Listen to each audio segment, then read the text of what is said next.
3 ದಿನಕ್ಕೆ ಮುಂಚಿತವಾಗಿ ಅಧಿವೇಶನ ಕೊನೆ ಆಗಿರೋದು. ಎಷ್ಟೋ ವಿಚಾರಗಳ ಬಗ್ಗೆ ಚರ್ಚೆ ಆಗಬೇಕಾಗಿತ್ತು. ಆ ವಿಚಾರಗಳ ಬಗ್ಗೆ ಚರ್ಚೆ ಆಗಲೇ ಇಲ್ಲ. ಸೊ ವೈಯಕ್ತಿಕವಾಗಿ ತೆಗೆದುಕೊಂಡ್ರು ಅಥವಾ ಅಸ್ತ್ರವನ್ನಾಗಿ ತೆಗೆದುಕೊಂಡ್ರು, ಹಠಕ್ಕೆ ಬಿದ್ದುಬಿಟ್ರು.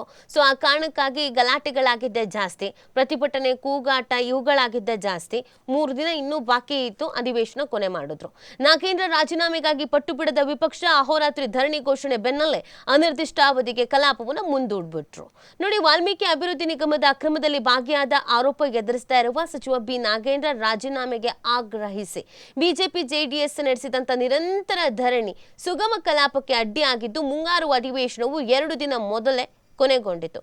ಡಿಕೆ ಶಿವಕುಮಾರ್ ಮುಖ್ಯಮಂತ್ರಿಯಾದ ಬಳಿಕ ನಡೆದಂತ ಮೊದಲ ಅಧಿವೇಶನ ವಿಪಕ್ಷ ಸದಸ್ಯರ ಆಕ್ರೋಶ ಗದ್ದಲದ ಮಧ್ಯೆಯೇ ಗಂಭೀರ ಚರ್ಚೆ ಇಲ್ಲದೇನೆ ಮುಕ್ತಾಯ ಆಯಿತು. ನಿರ್ಗಮಿತ ಮುಖ್ಯಮಂತ್ರಿ ಸಿದ್ದರಾಮಯ್ಯ ಹಾಗೂ ಸಚಿವ ಸ್ಥಾನ ಸಿಗದೆ ಅಸಮಾಧಾನಗೊಂಡ ಶಾಸಕರು ಸದನದಲ್ಲಿ ಸಕ್ರಿಯವಾಗಿ ಭಾಗವಹಿಸಲಿಲ್ಲ. ಆಗಸ್ಟ್ 13ರಂದು ಆರಂಭವಾಗಿದ್ದಂಥ ಅಧಿವೇಶನ ಇದೇ 27ಕ್ಕೆ ಮುಕ್ತಾಯವಾಗಬೇಕಾಗಿತ್ತು. ಬುಧವಾರ ಈದ್ ಮಿಲಾದ್ ಪ್ರಯುಕ್ತ ಸರ್ಕಾರಿ ರಜೆ ಇದ್ದಿದ್ದರಿಂದ 2 ದಿನ ಕಲಾಪ ಬಾಕಿ ಇತ್ತು. 3 ದಿನದ ಲೆಕ್ಕಾಚಾರ, ಬಟ್ ಒಂದಿನ ಈದ್ ಮಿಲಾದ್ ಇತ್ತಲ್ಲ, ಸೊ ಹಾಗಾಗಿ ಅದು ಸರ್ಕಾರಿ ರಜೆ ಇರುತ್ತೆ ಬಿಡಿ, ಹಾಗಾಗಿ 2 ದಿನದ ಲೆಕ್ಕಾಚಾರ ಆಯಿತು.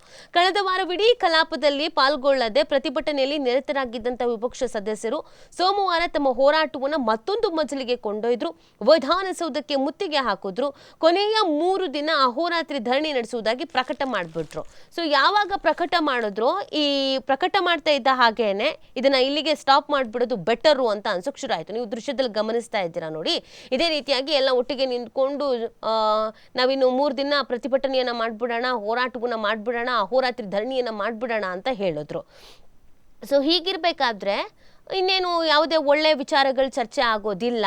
ಇದೇ ಧರಣಿ, ಇದನ್ನೇ ನೋಡೋದಕ್ಕೆ ನಾವು ಯಾಕೆ ಇಲ್ಲಿ ಪ್ರಯತ್ನ ಪಡಬೇಕು ಅನ್ನುವಂಥ ಕಾರಣಕ್ಕೋಸ್ಕರ ಆಯಿತು ಮುಂದೂಡ್ಬಿಡೋಣ ಅಂತ ಮುಂದೂಡ್ಬಿಟ್ರು. ಸಿಕ್ಕಾಪಟ್ಟೆ ಹೈಡ್ರಾಮಾ ಅಂತೂ ಆಯಿತು ಅಲ್ಲಿ. ನೀವು ದೃಶ್ಯದಲ್ಲಿ ನೋಡ್ತಾ ಇದ್ದೀರಾ, ಇದನ್ನೇ ಮಾತಿಗೆ ಮಾತು, ಆಮೇಲೆ ಜೈಕಾರ, ಆಮೇಲೆ ಕೇಕೆ ಹಾಕಿದ್ದು, ಹಾಡು ಹೇಳಿದ್ದು, ಏನೇನು ಸಿಕ್ಕಾಪಟ್ಟೆ ಆಗೋಯ್ತು. ಸೊ ಹೀಗಿರ್ಬೇಕಾದ್ರೆ ನೋಡಿ, ನಡೆದಿದ್ದು 8 ದಿನ ಕಲಾಪ, ಗರಿಷ್ಠ 25 ಗಂಟೆ ಅಷ್ಟೇನೆ. ಸೊ ಹೀಗಿರಬೇಕಾದ್ರೆ ಒಂದೊಳ್ಳೆ ಚರ್ಚೆಗಳು ಆಗಲೇ ಇಲ್ಲ ಅಲ್ಲಿ. ಸಾಕಷ್ಟು ವಿಚಾರಗಳಿದು. ಬರಗಾಲದ ಬಗ್ಗೆ ಮಾತಾಡಬೇಕಾಗಿತ್ತು, ನೀರಿನ ವಿಚಾರದ ಬಗ್ಗೆ ಮಾತಾಡಬೇಕಾಗಿತ್ತು, ಬರಪೀಡಿತ ಪ್ರದೇಶಗಳು ಅಂತ ಅನೌನ್ಸ್ ಮಾಡಬೇಕಾಗಿತ್ತು, ಎಷ್ಟಕ್ಕೊಂದು ವಿಚಾರಗಳ ಬಗ್ಗೆ ಮಾತಾಡಬೇಕಾಗಿತ್ತು. ಆದರೆ ಮಾತಾಡಲೇ ಇಲ್ಲ. ಹೋರಾಟ ಮಾಡ್ತೀವಿ ಅಂತ ಹೇಳಿ ಹೋರಾಟವನ್ನೇ ಮಾಡ್ಕೊಂಡು ಕೂತ್ಕೊಂಡ್ರು. ವಿಧಾನಸೌಧಕ್ಕೆ ಮುತ್ತಿಗೆ ಹಾಕ್ತೀವಿ ಅಂತ ಪ್ರಯತ್ನ ಪಟ್ಟರು, ನಾಯಕರು ಯತ್ನಿಸಿದ್ರು.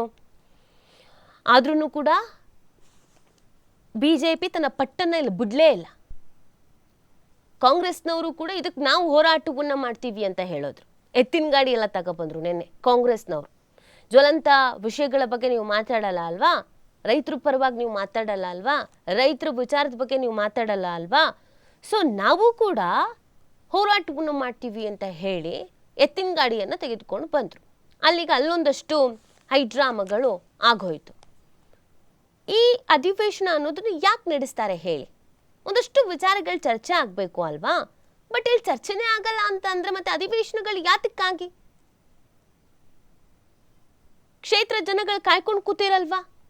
ನಮ್ಮ ಶಾಸಕರುಗಳಿಗೆ ಏನು ಮಾತಾಡ್ತಾರೆ, ಎಷ್ಟು ಅನುದಾನ ಬರುತ್ತೆ, ಇದನ್ನ ಯಾವುದನ್ನು ಮಾತಾಡಲ್ಲ ಅಂತ ಹೇಳಿದ್ರೆ ನೋಡಿ, ರಾಜ್ಯಪಾಲರಿಗೆ ವಿಪಕ್ಷಗಳು ಇದ್ರ ಮಧ್ಯದಲ್ಲಿ ದೂರನ್ನ ಕೂಡ ಕೊಟ್ಟಿರುವಂಥದ್ದು. ಏನಂತ ದೂರು ಕೊಟ್ಟಿದ್ದಾರೆ ಅಂತ ಅಂದರೆ, ವಿಧಾನಮಂಡಲ ಅಧಿವೇಶನವನ್ನು ಅನಿರ್ದಿಷ್ಟಾವಧಿಗೆ ಮುಂದೂಡಿದ ನಂತರ ವಿಪಕ್ಷ ಶಾಸಕ ವಿಧಾನಸೌಧದಿಂದ ಪಾದಯಾತ್ರೆಯಲ್ಲಿ ಲೋಕಭವನಕ್ಕೆ ತೆರಳಿ ರಾಜ್ಯಪಾಲ ಥಾವರ್ ಚಂದ್ ಗೆಹ್ಲೋಟ್ ಅವರಿಗೆ ದೂರು ಸಲ್ಲಿಸಿದ್ರು. ತಕ್ಷಣವೇ ಮಧ್ಯಪ್ರವೇಶಿಸಿ ನಾಗೇಂದ್ರ ಅವರನ್ನ ಕೈ ಬಿಡಬೇಕು ಅಂತ ಇದೇ ಸಂದರ್ಭದಲ್ಲಿ ಕೇಳ್ಕೊಂಡಿದ್ದಾರೆ. ಸೊ ನಾಗೇಂದ್ರ ಅವರ ಮೇಲೆ ಒಂದಷ್ಟು ಆರೋಪಗಳಿದೆ. ಸೊ ಅವರನ್ನು ಈ ತಕ್ಷಣಕ್ಕೆ ಕೈ ಬಿಡಬೇಕು ಅಂತ ಕೇಳ್ಕೊಂಡಿರೋದು. ಸೊ ಹಿನ್ನೆಲೆಯಲ್ಲಿ ಕಾಂಗ್ರೆಸ್ನವರು ಏನು ಹೇಳ್ತಾ ಇದ್ದಾರೆ, ಯಾಕೆ ನಿಮ್ಮ BJP ಅವರು ಇಲ್ವಾ, BJP ಅವರು ಕೂಡ ಜಾಮೀನ್ ಮೇಲೆ ಹೊರಗಡೆ ಇಲ್ವಾ, BJP ಅವ್ರ ಮೇಲೆ ಒಂದಷ್ಟು ಆರೋಪಗಳಿಲ್ವಾ, ಹಾಗಿದ್ರೂ ಕೂಡ ಅವರು ಅಧಿಕಾರದಲ್ಲಿದ್ದಾರೆ ತಾನೇ. ಹೀಗಿದ್ದಾಗ ಯಾಕೆ ನಾಗೇಂದ್ರ ಅವರನ್ನು ನೀವು ಕೇಳ್ತಾ ಇದ್ದೀರಾ? ನಾಗೇಂದ್ರ ಅವರ ವಿಚಾರ ನಿಮಗೆ ಯಾಕೆ ಅಂತ ಪ್ರಶ್ನಿಸ್ತಾ ಇದ್ದಾರೆ. ವಾಲ್ಮೀಕಿ ಅಭಿವೃದ್ಧಿ ನಿಗಮದ ಪ್ರಕರಣದಲ್ಲಿ ನಾಗೇಂದ್ರ ಗಂಭೀರ ಆರೋಪಗಳನ್ನು ಎದುರಿಸ್ತಾ ಇದ್ದಾರೆ. ಇದು ಕೇವಲ ಕಾನೂನುಬದ್ಧ ಅರ್ಹತೆ ಪ್ರಶ್ನೆ ಅಲ್ಲ, ಸಾರ್ವಜನಿಕ ಜೀವನದಲ್ಲಿನ ಪ್ರಾಮಾಣಿಕತೆ ಮತ್ತು ಜನರ ವಿಶ್ವಾಸದ ಪ್ರಶ್ನೆ. ಹಾಗಾಗಿ ಅವರನ್ನ ಸಂಪುಟದಿಂದ ಕೈ ಬಿಡಬೇಕು. ಅಧಿವೇಶನ ಮುಗಿದ್ರೂ ರಾಜ್ಯದ ಎಲ್ಲೆಡೆ ಹೋರಾಟ ಮುಂದುವರಿಸಲಾಗುವುದು ಅಂತ ಹೇಳಿದ್ದಾರೆ. ಇನ್ನು ನಡೆದಿದ್ದು 8 ದಿನ ಕಲಾಪದಲ್ಲಿ ಗರಿಷ್ಠ 25 ಗಂಟೆ ಅಷ್ಟೇನೆ. ಅದರಲ್ಲೂ ಅವ್ರು ಇವ್ರನ್ನ ಹೊಗಳಿದ್ರು, ಅವ್ರನ್ನ ಕಾಲು ಎಳೆದ್ರು, ಹಾಡು ಹೇಳಿದ್ರು, ಕೂಗಿದ್ರು, ಇಲ್ಲಿಗೆ ಮುಕ್ತಾಯ ಆಗಿದೆ. ವಿಧಾನಮಂಡಲ ಅಧಿವೇಶನ 8 ದಿನ ನಡೆದ್ರೂ ಗರಿಷ್ಠ 25 ಗಂಟೆಯಷ್ಟೇ ಕಲಾಪ ನಡೆಯಿತು. ವಿಧಾನಸಭೆಯಲ್ಲಿ ಒಟ್ಟು 21 ಗಂಟೆ 20 ನಿಮಿಷ, ವಿಧಾನ ಪರಿಷತ್ನಲ್ಲಿ 25 ಗಂಟೆ 30 ನಿಮಿಷ ಮಾತ್ರ ಕಲಾಪ ನಡೆದಿದೆ. ಪೂರಕ ಅಂದಾಜಿನ ಅನುಮೋದನೆಗಾಗಿ ಮಂಡಿಸಲಾದಂಥ ಧನ ವಿನಿಯೋಗ ಮಸೂದೆ ಸೇರಿದಂತೆ ಒಟ್ಟು 14 ಮಸೂದೆಗಳಿಗೆ ವಿಪಕ್ಷದ ಗದ್ದಲದ ಮಧ್ಯೆನೇ ಸರ್ಕಾರ ಅಂಗೀಕಾರ ಪಡೆಯಿತು. 5 ವರದಿಗಳನ್ನು ಮಂಡಿಸಲಾಯಿತು. 22 ಅರ್ಜಿಗಳನ್ನು ಸದನಕ್ಕೆ ಒಪ್ಪಿಸಲಾಯಿತು.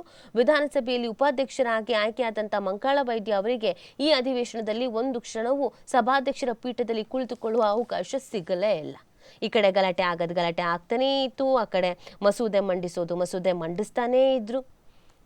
ಒಟ್ಟಿನಲ್ಲಿ ಏನೋ ಒಂದು ಮಾಡಿದ್ರು, ಕಾಟಾಚಾರಕ್ಕೆ ಮೇಲ್ಮೇಲೆ ಏನೋ ಒಂದು ಮಾತಾಡಿದ್ರು, ಅಷ್ಟಕ್ಕೆ ಮುಕ್ತಾಯ ಆಗೋಯ್ತು. ಕಾಯ್ಕೊಂಡು ಕೂತಿದ್ರಲ್ಲ ಜನರು, ಕಾಯ್ಕೊಂಡು ಕೂತಿದ್ರಲ್ಲ ರೈತರು, ಏನೋ ಮಾತಾಡ್ಬಿಡ್ತಾರೆ, ನಮಗೊಂದಷ್ಟು ಪರಿಹಾರವನ್ನು ಘೋಷಣೆ ಮಾಡ್ತಾರೆ ಅಂತೆಲ್ಲ ಆಗಲೇ ಇಲ್ಲ. ಅದು ಅಲ್ಲಿಗೆ ಮುಗೀತು, ಯಶಸ್ವಿಯಾಗಿ ಮುಗಿಸಿದ್ರು. BJP-ಯವರು ಅವ್ರು ಹಠ ಬಿಡಲಿಲ್ಲ, ಕಾಂಗ್ರೆಸ್ನವ್ರು ಅವ್ರು ಹಠ ಬಿಡಲಿಲ್ಲ.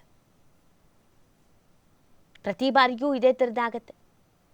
ಆದರೆ ಈ ಬಾರಿ ಮಾತ್ರ 3 ದಿನ, ಒಂದೊಂದು ದಿನವೂ ಇಂಪಾರ್ಟೆಂಟ್ ಆಗಿತ್ತು. ಟೈಮ್ ನೋಡಿ, ಈ ಟೈಮೂ ಹಾಗೇನೆ 25 ಗಂಟೆ ಅಷ್ಟೇ 8 ದಿನದಲ್ಲಿ.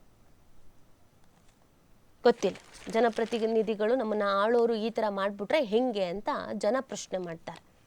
ಕಾಟಾಚಾರಕ್ಕೆ ಬಂದರು, ಕಾಟಾಚಾರಕ್ಕೆ ಅಧಿವೇಶನ ಅಟೆಂಡ್ ಮಾಡಿದ್ರು, 21 ಮಸೂದೆಗಳನ್ನು ಮಂಡಿಸಿದ್ರು. ಅದನ್ನು ಮಂಡಿಸಿ ಇದನ್ನು ಮಂಡಿಸಿ ಈ ಕಡೆ ಪ್ರತಿಭಟನೆ ಮಾಡ್ತಾಯಿದ್ರು, ಕೂಗ್ತಾ ಇದ್ರು. ಮುಗೀತಲ್ಲಿಗೆ. ಇನ್ನು ಮುಂದೆ ಇದನ್ನು ಅನಿರ್ದಿಷ್ಟಾವಧಿಗೆ ಮುಂದೂಡಿದ್ದೀವಿ ಅಂತ ಹೇಳಿದ್ರು, ಎದ್ರು, ಹೋದರು.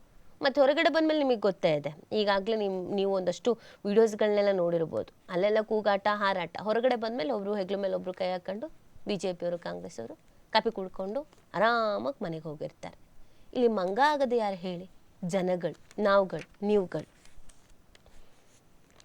ಇವ್ರದ್ದು ಈ ಹೋರಾಟ, ಈ ಪ್ರತಿಭಟನೆ ಎಲ್ಲ ಸದನದ ಒಳಗಿರತ್ತೆ. ಯಾವಾಗ ಇದನ್ನು ಅನಿರ್ದಿಷ್ಟಾವಧಿಗೆ ಮುಂದೂಡಿದ್ವಿ ಅಂತ ಹೇಳಿದ್ರೋ ಅಲ್ಲಿಂದ ಮತ್ತೆಲ್ಲ ಒಟ್ಟಿಗೆ ಬಂದಿರ್ತಾರೆ, ಜೋಕ್ಸ್ ಮಾಡಿಕೊಂಡು, ನಮ್ಮ ಮನೆಗೆ ಬನ್ನಿ ಊಟಕ್ಕೆ, ಕಾಫಿ ಕುಡ್ಕೊಂಡು ಹೋಗೋಣ ಬನ್ನಿ, ಈ ಥರ.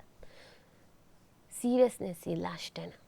ರಾಜ್ಯದಲ್ಲಿ ಏನು ಸಮಸ್ಯೆ ಇದೆ, ಏನಾಗ್ತಾ ಇದೆ, ಏನು ಮಾಡಬೇಕು ಬೇಕಾಗಿಲ್ಲ.